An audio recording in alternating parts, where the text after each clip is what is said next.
A reading from the book of Matthew, chapter 8, verse 23, through chapter 9, verse 13. Then he got into the boat, and his disciples followed him.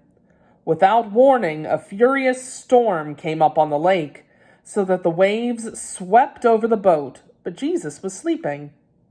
The disciples went and woke him, saying, "Lord, save us! We're going to drown!" He replied, "You of little faith, why are you so afraid?" Then he got up and rebuked the winds and the waves, and it was completely calm. The men were amazed and asked, "What kind of man is this? Even the winds and the waves obey him." When he arrived at the other side in the region of the Gadarenes, 2 demon-possessed men coming from the tombs met him. They were so violent that no one could pass that way. "What do you want with us, Son of God?" they shouted. "Have you come here to torture us before the appointed time?" Some distance from them a large herd of pigs was feeding. The demons begged Jesus, "If you drive us out, send us into the herd of pigs."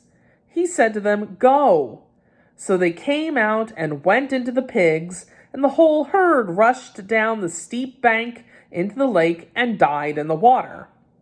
Those tending the pigs ran off, went into the town and reported all this, including what had happened to the demon-possessed men.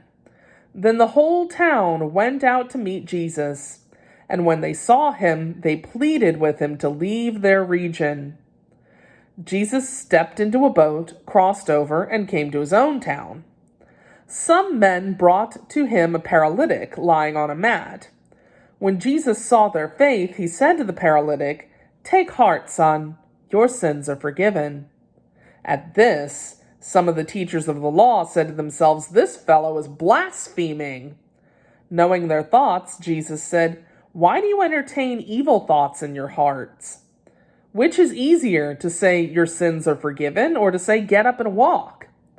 But so that you may know that the Son of Man has authority on earth to forgive sins." Then he said to the paralytic, "Get up, take your mat, and go home." And the man got up and went home. When the crowd saw this, they were filled with awe, and they praised God, who had given such authority to men. As Jesus went on from there, he saw a man named Matthew sitting at the tax collector's booth. "Follow me," he told him, and Matthew got up and followed him. While Jesus was having dinner at Matthew's house, many tax collectors and sinners came and ate with him and his disciples. When the Pharisees saw this, they asked his disciples, "Why does your teacher eat with tax collectors and sinners?" On hearing this, Jesus said, "It's not the healthy who need a doctor, but the sick. But go and learn what this means. I desire mercy, not sacrifice. For I have not come to call the righteous, but sinners." The word of the Lord.